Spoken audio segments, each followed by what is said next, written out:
ঠিক কিনা? আল্লাহর নবী হাদিসের মধ্যে বলেন, আল্লাহর নবী বলেন, আল জান্নাতু তাহতা আকদামিল উম্মাহাত, তোমার মায়ের পায়ের নিচে তোমার জন্য জান্নাত। সুবহানাল্লাহ। বন্ধু আব্দুল খালেক মাদনিয়া পড়ালেখা করতে করতে করতে করতে মেট্রিক পরীক্ষা দিলেন। এক কথায় লাস্ট মাস্টার্স পর্যন্ত এক সময় কমপ্লিট করে ফেলেছেন। আলহামদুলিল্লাহ। আব্দুল খালেক মাস্টার্স কমপ্লিট করার পর একদিনের ঘটনা, আব্দুল খালেক রাস্তা দিয়ে হেঁটে যায়, স্কুলের হেডমাস্টার রাস্তা দিয়ে হেঁটে যায়। হঠাৎ করে আব্দুল খালেককে দেখা সাত জায়গায় ব্রেক হয়ে গেল। আব্দুল খালেকের মাস্টার ডাক দেখা, বাবা দাঁড়াও, তোমার সাথে আমার দুইটা কথা আছে। ছেলেটা দাঁড়ায় বলে, স্যার কি বলবেন বলেন। আব্দুল খালেকের মাস্টার ডাক দেখা, বাবা আমার মনে দুইটা আশা নিয়ে তোমার কাছে হাজির হইলাম। একটা হলো আমার গ্রামের বাড়ি একটা প্রাইমারি স্কুল আছে, একজন হেডমাস্টার লাগবে, মনে মনে আমি তোমাকেই টার্গেট করছি। আর আরেকটা হলো আমার একটা আদরের কন্যা সন্তান আছে, মেয়ে আছে, বিবাহ দিব, তাও মনে মনে তোমাকেই টার্গেট করেছি। আল্লাহু আকবার।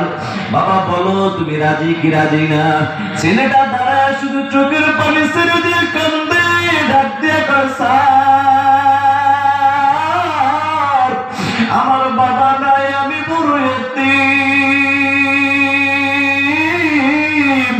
আজকে আমার মা দুনিয়ার জমিনে বেঁচে আছে, আমার মায়ের চেষ্টায় আজকে আমি মানুষের মতো মানুষ হতে পেরেছি। স্যার আমার মায়ের অনুমতি ছাড়া আমি আপনার প্রশ্নের কোনো জবাব দিতে পারবো না। সুবহানাল্লাহ। এ নাদিরপুরের মুসলমান যুবক ভাই, বৃদ্ধ বাবাজিরা ভালো করে শুনেন না।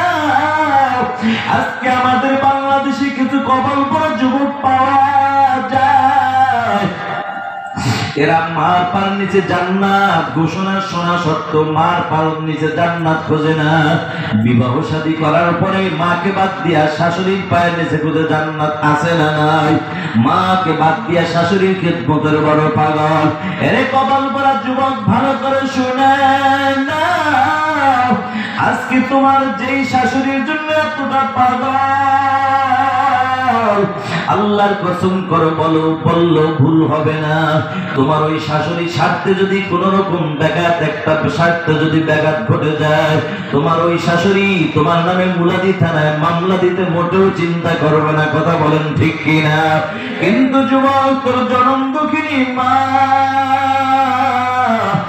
হাজারো স্বার্থে ব্যাঘাত ঘটলো, কোনদিন তোর নামে মামলা দিবে না, তোর নামে কোনদিন হামলাও দিবে না।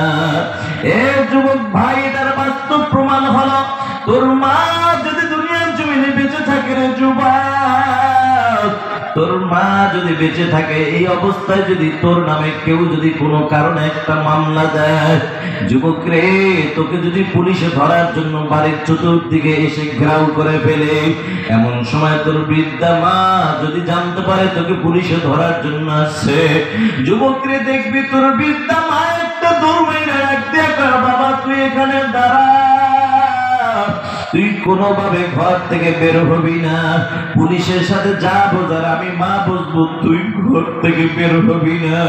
মা তোমাকে আটকায় রাইখা, মা ঘরের মধ্যে লুকায় রাইখা, মা পুলিশের সামনে হাজির। মা চাইয়া নিজের হাতটা বাড়ায় দিয়া বলে, স্যার প্রয়োজন হলে আমি মায়ের হাতে হ্যান্ডকাপটা লাগাইয়া আমি মাকে নিয়ে যান, কিন্তু আমি মায়ের চোখের সামনে আমার কলিজার টুকরা সন্তানের হাতে হ্যান্ডকাপ লাগাইবেন না। কথা ঠিক না বেঠিক? বন্ধু, এই হলো মা আর ওই হলো শাশুড়ি। যে কথা বলতেছিলাম, আব্দুল খালেকের মার কাছে দৌড় মারছে, আব্দুল খালেক একটা দৌড় মাইরা মার দরজায় হাজির। মার কাছে যাইয়া ডাক দিয়ে বলে, মা গো, স্যার দুইটা অফার দিছে, কোনটা মানবো কোনটা মানবো না? মা ডাক দিয়ে, বাবা তোর স্যার কি অফার দিছে? কয় মা, একটা অফার চাকরির অফার, একটা হলো মেয়ে বিবাহ করার অফার।